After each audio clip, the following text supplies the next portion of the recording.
أصلوا جذورنا وهدموا بيوتنا وجرموا وجودنا وزيفوا أصولنا فرقوا أحبابنا وذبحوا أطفالنا واسترخصوا دماءنا وشيطنوا ثوارنا. Salam, معكم Dalal, and this is episode 26 of the Vegans for Palestine podcast. Palestinian vegans have often wondered, how can anyone be vegan if they're not pro-Palestine? In this episode, Majdoleen and Rayan discuss this very question. As a Palestinian vegan TikToker, Majdoleen explains the importance of intersectional veganism and her experiences being a Palestinian vegan in the shadow of the genocide. Majdoleen argues that veganism is about opposing all harm that is connected to Palestinian liberation. She makes a convincing case for intersectional Palestinian veganism that I would also agree is very compelling and timely. Enjoy this one. Hi, my name is Majdoleen, also known as Maggie. I am a vegan of 9 years. I am also Jordanian of Palestinian descent. I am originally from Qada al-Ramle, from Naani. I grew up in many parts of the world. I grew up in mostly the US and Canada, in China, and I'm currently living in Istanbul, Turkey. I'm an English instructor at a university locally here in Istanbul. I am passionate about veganism and its connection to my origins as a Palestinian. I am also very much into intersectional veganism and the origins of veganism as well. As a vegan and as a Palestinian, I realized that veganism did not steer me away from my origins. It actually reconnected me to my own culture, to my own people, and to my own land. I have to say that whether I am Palestinian or whether I'm Jordanian, I believe that I am both. I realize that our tables are filled with olives and olive oil and lentils, chickpeas, grains, herbs, because the mountains and the valleys of Palestine, both Palestine and Jordan, are filled with so many plants that have found their ways to our tables throughout our history. When I first went vegan, I thought, probably just like any other vegan, that I would start eating just soy products, and I would be eating Beyond Meat and all the fake meats that are out there. I would start following different trends, and I didn't know how to transition not just my diet but my mind into thinking I'll never be enjoying my own food or the food that I am connected to or the food that I grew up eating, including maklube, which is highly or mostly known as a Palestinian dish. It's our national dish. And it is the lunch to have every single Friday in every single Palestinian household across the world, whether you are inland, whether you are in Palestine, or you are part of the diaspora. You know that on the weekends you eat maklub. And I realized at that time, I thought, I'm not going to enjoy that anymore. I'm not going to be connected to my people. I'm going to be eating seitan steaks now. And then actually a Palestinian Jordanian Christian friend of mine at work told me, no, you can still eat maklube. We eat it during Lent and we just eat it without the chicken. And I was kind of surprised at that time, thinking, how could you have maklube without chicken or without yogurt? And she said, this is what I do every single time. I cook our foods. I cook my maklube, my msakhan, my maftul, but without the meat products. And it got me to thinking. And I think this is when I realized that I did not know much about our, let's say, vegan-friendly part of our cuisine. And with time, I started realizing that I could still enjoy our foods. I could still eat maftul. I could still eat mahashi. I just omit the meat or replace the meat with hummus. I mean, what is more Palestinian than hummus? So, right? I started adding hummus to my maklube for the protein. I started adding more lentil dishes to my everyday meals, and I slowly started understanding the Palestinian connection to land that is mostly just food based. We're not talking about colonialism here. We're talking about how a lot of our food comes from cultivation, from our land, from gathering a lot of the wild herbs. Za'atar, one of the most prominent dishes that is found in, or let's say herbs that is found on our tables every single morning, has become a part of our resistance as well. As Palestinians, we've historically been an agricultural people. I mean, I myself come from a family of farmers. My grandfather and his father before that, they were all farmers back in Liblad. And our cuisine, it wasn't built around industrial animal agriculture or daily meat consumption. It was built around what our land produced. Olive trees, wheat, lentils, chickpeas, oranges, and za'atar, bakle. And all of our dishes have either one or a combination of these things. This is why we enjoy hummus with everything, or why we have so many lentil dishes, why we add olive and olive oil to almost everything we cook. Frike. We have even found ways to perfect pickling. Meat was often reserved for celebrations or for weddings, for Eid al-Adha, since it just passed. It wasn't an everyday thing. And I think only in the past 100 years or so, meat has become, let's say, central on the Palestinian plate. But way before that, it actually wasn't. Unfortunately, when people think of Palestinian food today, they often think of the dishes served at these celebrations. But in actuality, the food we actually enjoy every single day is far from being meat-based. And I'm not just talking about the falafel and the hummus. I'm talking about rumaniye, an amazing lentil and eggplant-based dish that many people outside our culture do not know. We also have imnezzalit batinjan, which is also and right now, as I'm talking, I'm realizing we have a lot of eggplant dishes, which is completely fine because eggplant is one of my favorite vegetables. So yeah. So you and I, we connected via social media. Mm-hmm. Apart from our brother Wasim, who runs Plant-Based Arab on TikTok, you're one of the other few vegan Arab accounts on TikTok. Can you tell me about how you started that? Maybe why it became a passion project? What was the inspiration behind that account? Just like everybody else, I went on TikTok to connect, to find funny videos, to look up recipes. Especially as a vegan, you want to find different ways of making your favorite foods and to connect with other vegans. I connected actually with a vegan couple who are based in the US. And we talked for a while, and I found that we had a lot in common when it came to certain ideals. And at one time during a discussion, I asked them, it was right after an incident that had happened in Gaza, and of course this was in the past 6 to 8 months. And I asked them about what I asked the guy what he thought about what was happening right now in Gaza. He ignored my question. He moved on to something else. I asked that question again. Since it's such a passionate topic for me, and I like to know that the people I connect with are on the same level as me when it comes to certain ideals. He said, I'd rather not answer. My girlfriend is originally German, and we don't feel comfortable going into that.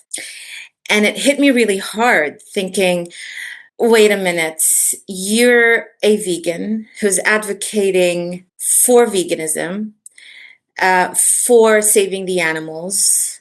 You always come up and talk about how you want to lend your voice to the voiceless, yet you have excluded the human voice. And it got me to thinking, what is it about Palestinians specifically that makes you so uncomfortable? And I found it extremely difficult to understand that how are you a vegan if you cannot be pro-Palestine? How can you speak up against atrocities committed towards other beings if you turn a blind eye to what's happening to human animals? And this isn't just about a political issue. This is about compassion. This is about seeing a fellow human suffer, being silenced as they suffer, and not talk about it because it's an uncomfortable topic, because it's a controversial topic. I mean, I remember I asked him one question before I decided I will no longer communicate with this person. And I was like, do you actually think that your silence really allows you to be vegan? How can you be vegan and not speak about the suffering of human animals? And he said, with humans, it's different. They can speak for themselves. They can advocate for themselves. And I said, well, say that to the Palestinians who have been suffering for the past 80 years. They have been trying to advocate for themselves. We have been trying to speak up. Nobody has been listening. So lending your voice could probably help. If it helps just one person, if it just helps one person, then you have done a lot. Because if you do save one life, it's like you've saved the whole universe, you know. If you stayed silent, then you are complicit. And I unapologetically say this. You cannot be vegan without being pro-Palestine. Because being pro-Palestine means you're pro-human. This is how actually I said, you know what? I don't want to just be a Palestinian in diaspora. I don't want to just be a vegan. I want to be both. I don't know if you've read the book that was written by Amin Maalouf, In the Name of Identity, but there is something that resonates with me here, is that when it comes to your own identity, you're not one or the other. You know, as Palestinian Jordanians, for example, we have learned that we can both, not just both be Palestinian and Jordanian, but we are one. I can be both Palestinian, both Jordanian, and be loyal to both places, both lands, and it's not very difficult since it is basically the same culture, you know, very, very similar culture. But I'm also Muslim. I'm also a Palestinian in diaspora who lives with the guilt. We can talk about that as well. And I'm also a teacher, a lover of literature. I'm vegan. And why can't you be all of these at the same time? Why can't you, as a vegan, lend your voice to Palestine? And as a Palestinian, lend your voice to veganism? Because it does work both ways. And this is when I said, you know what? I'm going to turn on the camera and see what I could produce. And that's what I've been doing for the past couple of months. Tell me about the reactions you're getting from viewers, from comments, from, quote, other vegans that perhaps need to learn about intersectional veganism. What's that been like for you? Well, you have different reactions, usually. Mostly, I have seen a lot of positive reactions. A lot of vegans are accepting of intersectional veganism, and I think it's because most of the people who follow me are intersectional vegans, or understand and reach out to intersectional vegans. And a lot of them are BIPOC. Actually, I do get the occasional, let's say, prejudiced view saying that, making comments like, let's say, hummus is much older than Palestine, or some weird views that you realize it's just a regurgitation of what they have heard online. A lot of people say stick to just one thing. Some have said being vegan has nothing to do with advocating for humans. Humans can speak for themselves. I have heard that a lot, actually, more than I like to admit. There are those who are pro-Palestine who have come into the vegan fold, and I love it that it's both ways. There are people who come and say, you know what, we are here for your cause and everything, and oh, so you're vegan. How does that work out? I mean, don't you eat maklube, or don't you eat mensaf? And I'm like, I do, but vegan. And we talk about that, and we talk about how you can be vegan and be true to your own cuisine, But when it comes to me connecting with people online, it's mostly been positive. So that's a good thing.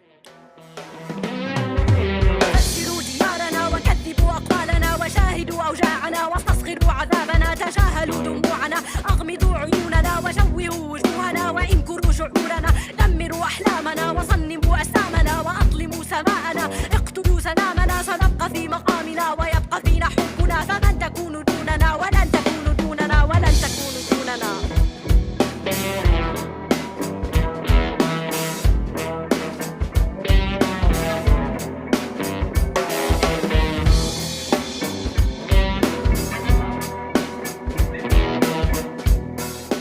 Something you said before resonated with me. How can anyone be vegan and not pro-Palestine? Right. That's a question that a lot of Palestinian vegans have. And Yes. That was actually something that came up in my thoughts as you were speaking. A common experience among vegan Palestinians is that we disowned a lot of people, or we withdrew our relationships. We stopped being friends with certain people in the, quote, vegan movement that did not see the connection. And so we went through a huge process of unfriending, unfollowing a lot of, quote, famous vegan influencers. That was a commonality. They showed us who they were. But tell me why that question is so important to you. As a vegan, your first, especially as a vegan who is vegan for the animals, for the environment, your first thought is do no harm, right? And as a Palestinian, as a Palestinian diaspora, you can't help but see the harm that is happening every single day, and that has been happening for the past 80 years. This isn't something that happened 3 years ago or just started up 3 years ago. This is something that has been going on since the times of our grandparents. And you see that the harm is not just done to humans. Yes, it is being done to humans.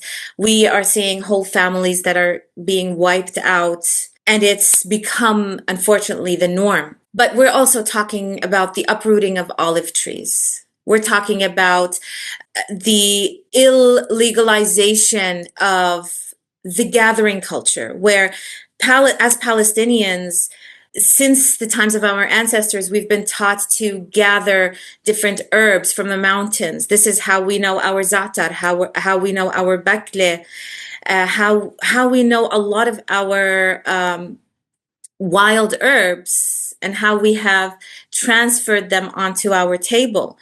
How can you be vegan and not be pro-Palestine is not just a question of what's happening on the political scene today. It's a question about erasing a certain environment, ecosystem that is specific to a certain area in the world. Palestine is at the center of the Fertile Crescent. And to think that the Fertile Crescent started with cultivation of wheat and olives. And the two things that give definition to the land, not the people, not the politics behind the people, not the formation of nations, not culture, nothing. We're talking about an ecosystem. We're talking a whole ecosystem. We're talking about pure land, all of that is being erased in the name of colonialism, in the name of occupation. We're always hearing news about how water wells are being cemented, being closed off. It's incomprehensible to me to think that Palestinians back home are not only being forced out of their homes, their whole lives are being changed because of a certain concept, of a certain modern concept. There is a way of life that has been connected to that land for centuries that is being erased. When we talk about checkpoints and everything, yes, it is changing a way of life. When olive trees are being burned, whole lands are and homes are being bulldozed. This is an aggression not just towards human beings, it's an aggression towards a culture, towards a way of living. So it's not just about one person coming from abroad, settling down and living and adapting to a way of life on a land. It's about uprooting that whole system, erasing that whole system and starting a whole new one. Vegans who are not pro-Palestine do not see that. They do not see the depth of this occupation. They do not see how much harm it is causing their own cause. What is the definition of veganism? It's like it's doing no harm to the best of your abilities, As a vegan, you feel like you need to always give your voice and try to bring awareness to this ideal. When you turn a blind eye to what's happening in Palestine, then you're not doing your job. You're not doing what you have sworn to do. And I find that extremely troubling. And I think this will be a good time to plug Ramona's research. So Ramona joined us on the podcast to talk about ecocide in Gaza and the war against non-human animals across the Gaza Strip, as well as the natural environment. And it's at this point that I want to point out to our listeners the obvious, that all of Palestine, the environment, is suffering as a result of the apartheid colonies. Yes. And not only our traditions have been impacted, but the natural environment in general through these cemented concrete walls, through the imposition of segregation, apartheid, and genocide. And it's at this point in time that I think we need to remind the vegan listeners that genocide is not vegan. Ecocide is not vegan. Harming the environment, stopping agricultural traditions that sustain life in Palestine is not vegan. So it goes to show us that, like a lot of Zionist ideas, Zionist veganism, which is akin to white veganism, is contradictory. It's not veganism at all. It's just what people in power who are committed to genocide prefer to consume. It's not veganism. It's just a consumption preference amongst those that are supportive of apartheid and genocide.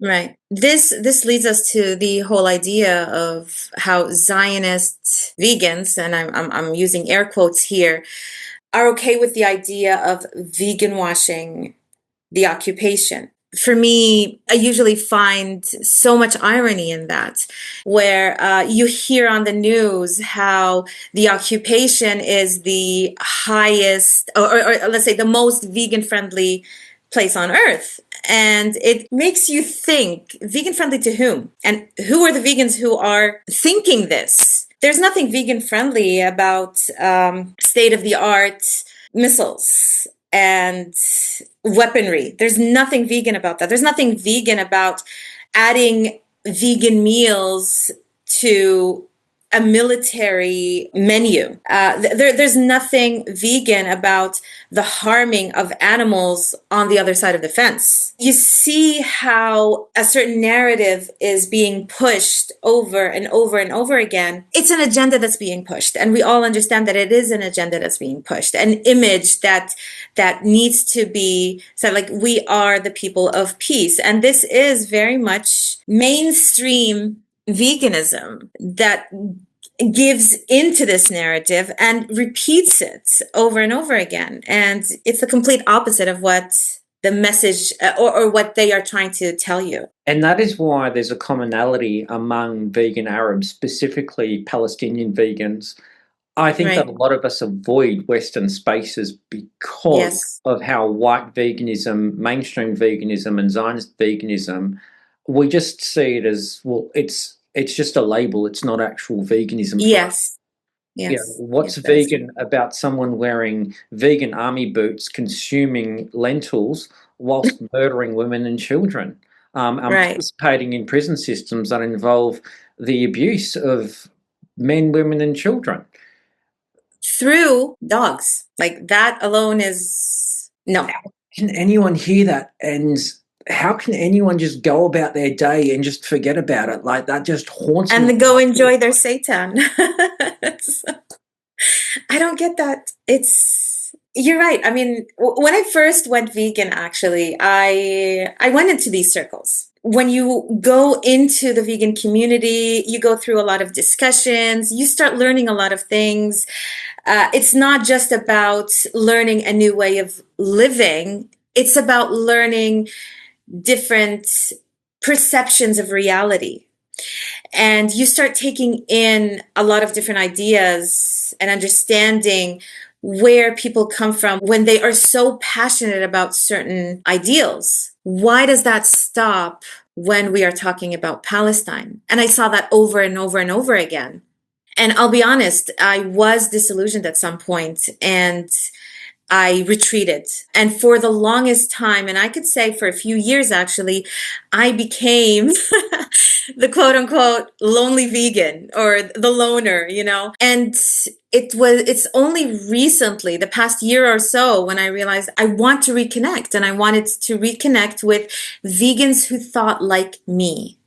And I slowly started finding a lot of Arab vegans. I started finding a lot of intersectional vegans who were pro-Palestine, who were anti-war, who were anti-occupation, and I'm not just talking about Palestine here. I'm talking about, let's say, all the atrocities that are being committed against humans worldwide.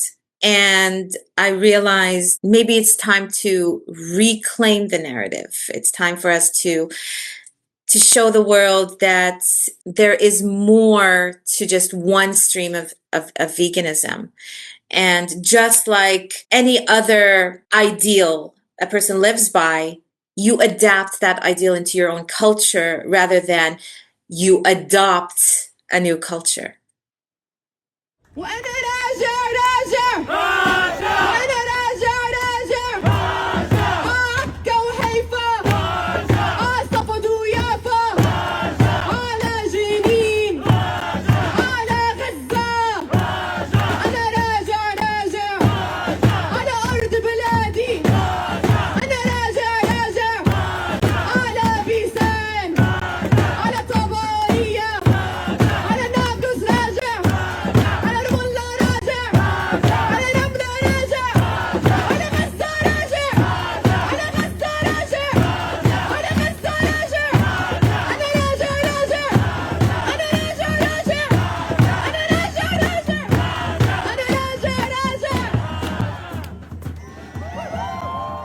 Something that I often tell people about my veganism is that the genocide in Gaza solidified it. Obviously before the genocide occurred, I was vegan for many years. Yeah. As we know, animalization is quite common in the rhetoric among Zionists in Gaza. I think the genocide is a reminder that when a settler colony engages in animalistic language in terms of characterizing an indigenous population, they then legitimize slaughter. Mm-hmm. But the other thing as well is that the Gaza Strip in some ways reminded me of what happens every day on factory farms in the animal abuse agriculture industry, whereby every animal within a contained space has their turn in terms of when their annihilation comes. For the past 3 years across the Gaza Strip, the population has been trapped, and you and I'm assuming that this is your experience, even though we've just met today, but and I trust that you'll correct me if it is not the case, but it's almost like the population currently in the Gaza Strip, trapped there, has a similar experience whereby tomorrow could be their time. Yes. In an hour, it could be their time. Next week, it could be their time. Mm-hmm. The most heartbreaking was when I would see images of children from different families sleeping in separate families, so that way if they were gone, The bloodline continues. Yeah, thank you. I need you to correct me here because of just how emotional and how horrible and how despicable this conversation is. But it was also how children were writing their names on their body parts right before they slept. That took me. I mean, you're right. This has been my experience actually for the past 3 years, and it doesn't get easier. The images that you keep seeing, the news that you keep hearing, and the videos that come to us from the inside, it is very much like that.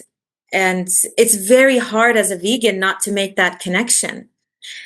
You brought up the idea of how they would write down the names of the children and their ages and even their phone numbers, although we know that lines don't work there and everything as much as they should. That reminds me of animal branding, and Palestinians in Gaza are forced to live this life where it could be me today. It was my brother yesterday. And you see how whole families are either sleeping in the same bed, or like you said, they are separating their children from one place to another.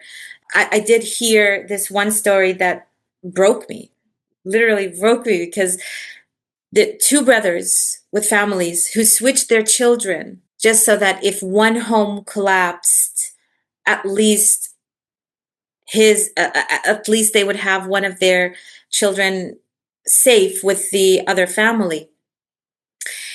And that actually happened with one of the families.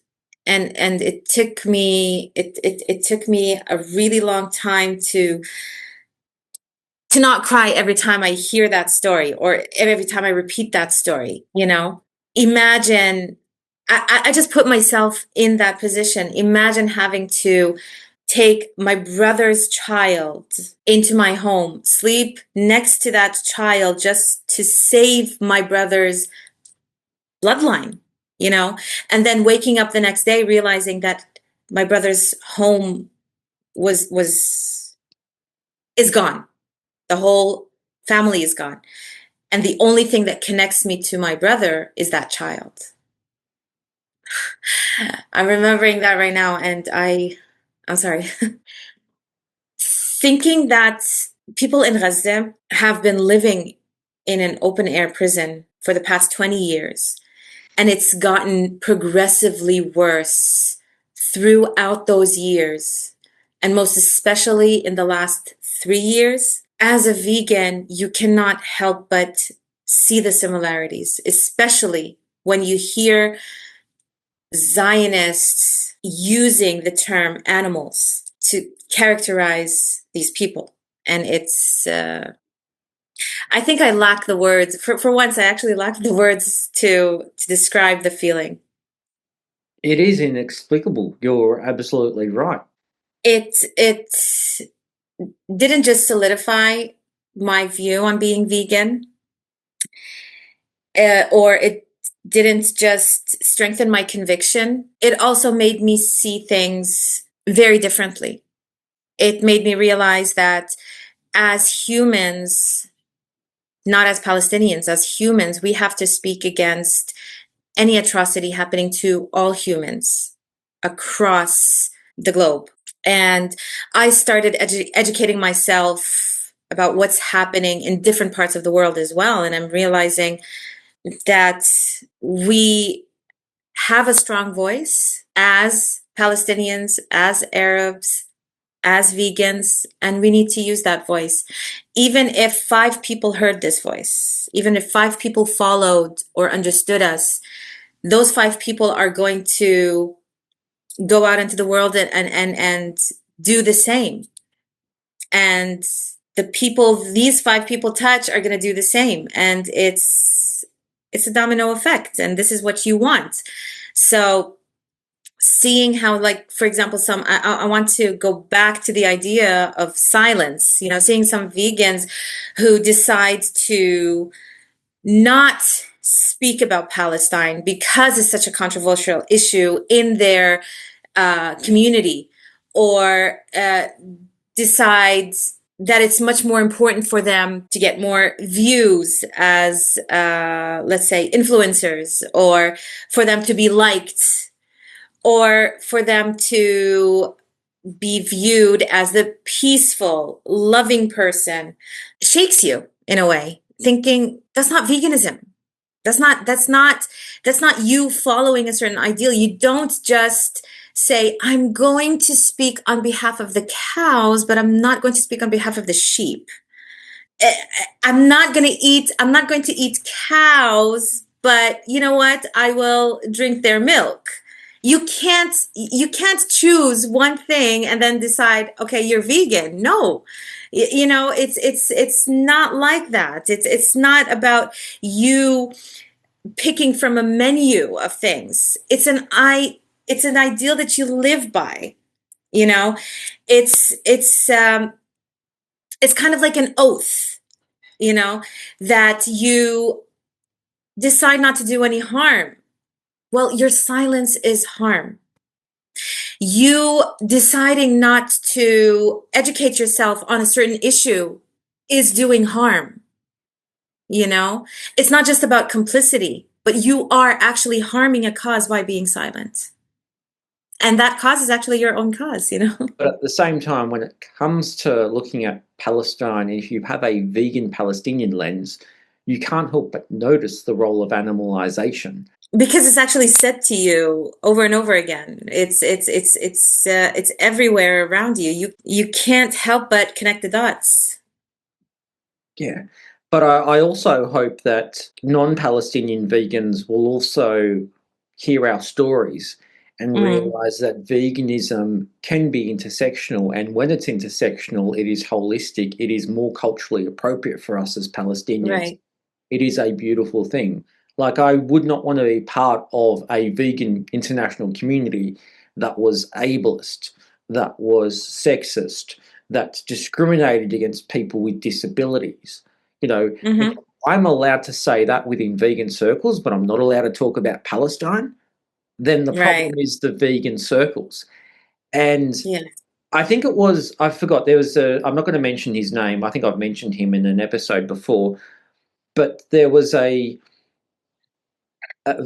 prominent vegan activist, a white male from the UK, who said that these discussions were apparently dividing the vegan movement. The idea that we were talking about the genocide, or we were talking about Palestine, or we were talking about racism. Apparently these were dividing vegans, and that the vegan movement globally needed to be united. And to which I would respond, well, no, actually, we're not the ones dividing the vegan movement. We're being inclusive, actually. Yeah. It's actually the vegan movement. If that's what it is, it's actually divided against us. It's already divided, like by default. If the vegan movement is racist, neo-colonial, and pro-genocide, that's not our fault. That's the vegan movement's fault, so to speak. Right. Yeah. But rather, all of a sudden, 100%. we're sort of held responsible for the vegan movement's own racism and genocide-hungry attitudes. Like, come on. When I first went vegan, as usual, you would start listening to different vegan activists, you would watch YouTube videos, and you would start educating yourself about the whole movement. And there was an interesting person who's prominent in the vegan circles, but who was also part of the occupation. He lives there. He once said something that was atrocious, actually. He said he characterized Palestinians as animals and gorillas. He specifically used the word gorilla. And ever since, since then, the video has been erased. I can't find it.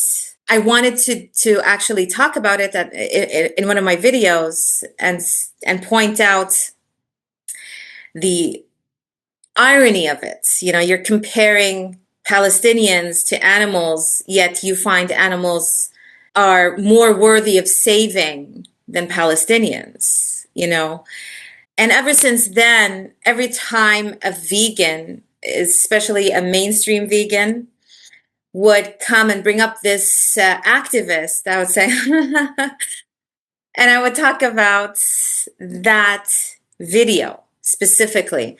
He received a lot of backlash from vegans across the world. Like, how could you bring that up, and how could you make that comparison? How would you? And a lot of these people were pro-Palestine. Some were woken up by that comment. So ultimately, I would like to thank him for bringing that up. And it got me to thinking. It got me to thinking how you could be so much into saving animals. And he was one of those original vegans who was silent for a while for the animals. Not the one I think you're talking about, that or not the one that we usually talk about. I don't know if you know this person. Can I say his name? But that's totally up to you. Yeah, that's totally up to you. I don't remember his name because I kind of like dissociated with that person completely. Anyway, if that name comes up as we speak, I'll say it. And I think that was when that was during my first year of being a vegan. And I think that's what steered me towards making all these connections at first. But it was kind of dormant up until 3 years ago, up until the genocide started. And it brought up all these feelings again. It really helped that in many vegan circles that I choose to stay away from, always brought up this feeling in me where, as Palestinians, whether you're on the inside or you're in diaspora or you're in exile, you are always seen as lesser than. You don't have the same rights as humans, and you don't have the same rights as animals to vegans. Then where are you? Which box do you fit in? It's not just the exclusion of being the sentient being that vegans advocate for.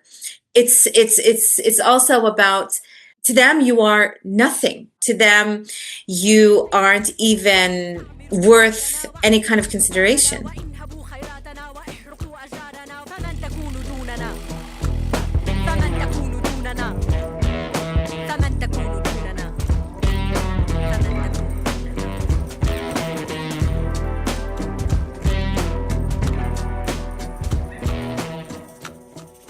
The following poem is called Shades of Anger, which is written and read by Palestinian poet Rafif Ziadi.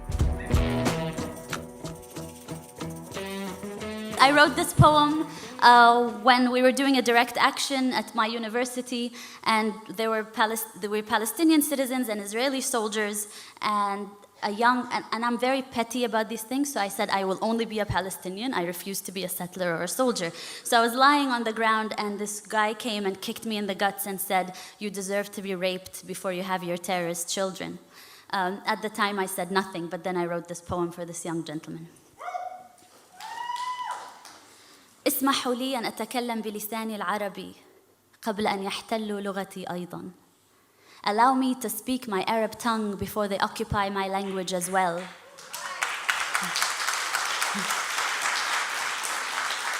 Allow me to speak my mother tongue before they colonize her memory as well. I am an Arab woman of color, and we come in all shades of anger. All my grandfather ever wanted to do was wake up at dawn and watch my grandmother kneel and pray in a village hidden between Yafa and Haifa. My mother Was born under an olive tree on a soil they say is no longer mine, but I will cross their barriers, their checkpoints, their damn apartheid walls, and return to my homeland. I am an Arab woman of color, and we come in all shades of anger. And did you hear my sister screaming yesterday as she gave birth at a checkpoint with Israeli soldiers looking between her legs for their next demographic threat? Called her baby girl Janine. And did you hear Amne Muna screaming behind their prison bars as they tear-gassed her cell? We are returning to Palestine. I am an Arab woman of color, and we come in all shades of anger. But you tell me, this womb inside of me will only bring you your next terrorist. Beard-wearing, gun-waving, towel-head, sand. You tell me I send my children out to die, but those are your copters, your F-16s in our skies. And let's talk about this terrorism business for a second. Wasn't it the CIA that killed Allende and Lumumba? And who trained Osama in the first place? My grandparents didn't run around like clowns with white capes and white hoods on their heads lynching black people.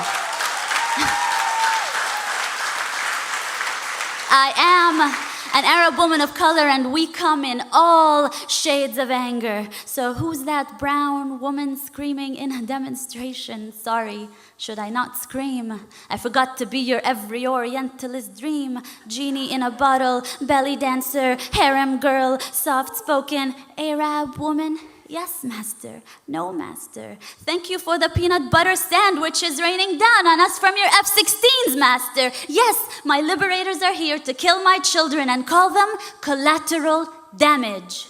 I am an Arab woman of color, and we come in all shades of anger. So let me just tell you, this womb inside of me will only bring you your next rebel.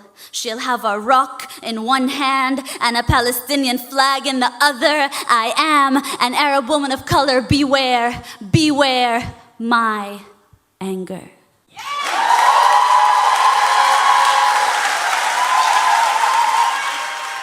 I am mindful that it's almost time, and I've really enjoyed our conversation. And I think Me too. Me too. I think our conversation, though, has reminded vegan circles why mainstream vegans or vegan movements need to listen and be in tune with BIPOC vegans or with marginalised vegans. And I just think that it's a pity. It is despicable that a lot of the time our role is to remind vegans that murdering people in large numbers is not vegan. Mm-hmm. Characterising us as guerrillas is not vegan.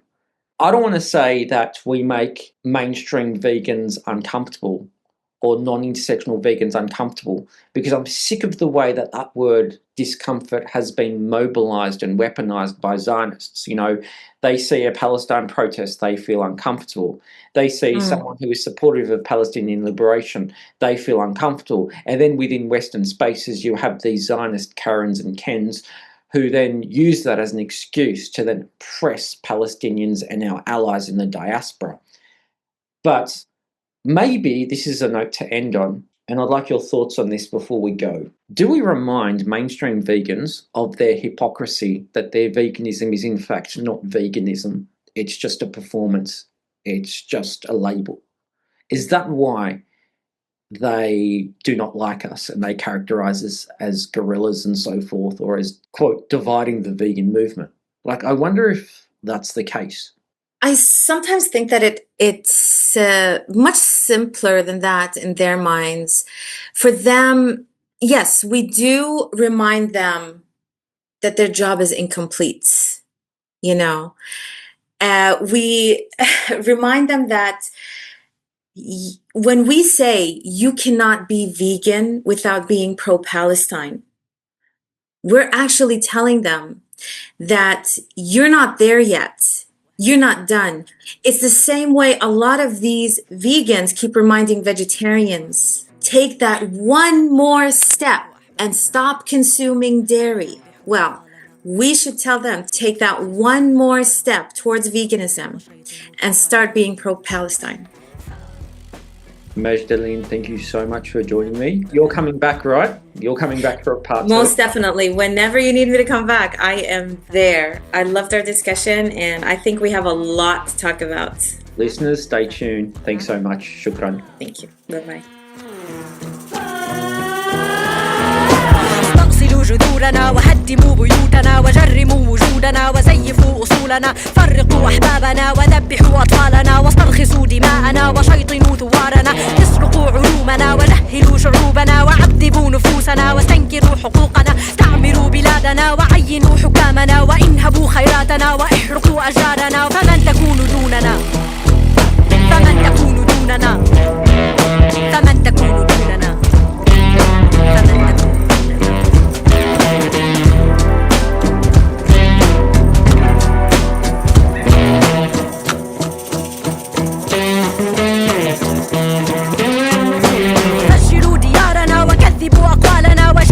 أوجاعنا واستصغروا عذابنا تجاهلوا دموعنا أغمضوا عيوننا وشوهوا وجوهنا وانكروا شعورنا دمروا أحلامنا وصنموا أسامنا وأظلموا سماءنا اقتلوا سلامنا سنبقى في مقامنا ويبقى فينا حبنا فمن تكون دوننا ولن تكون دوننا ولن تكون دوننا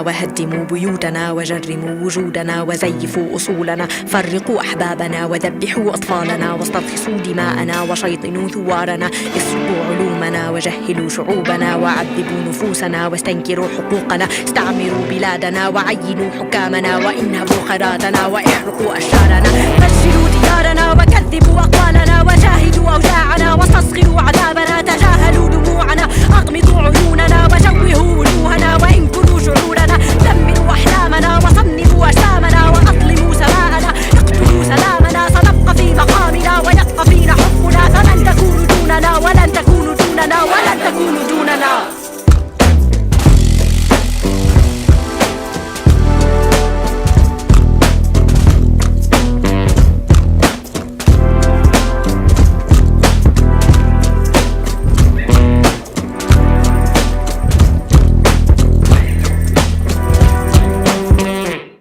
Free Palestine, fuck Donald Trump, bounce on it crazy style, ACAB, healthcare for all, look back at it, billionaires shouldn't exist, fuck fascism, cuddle afterwards, no war but class war.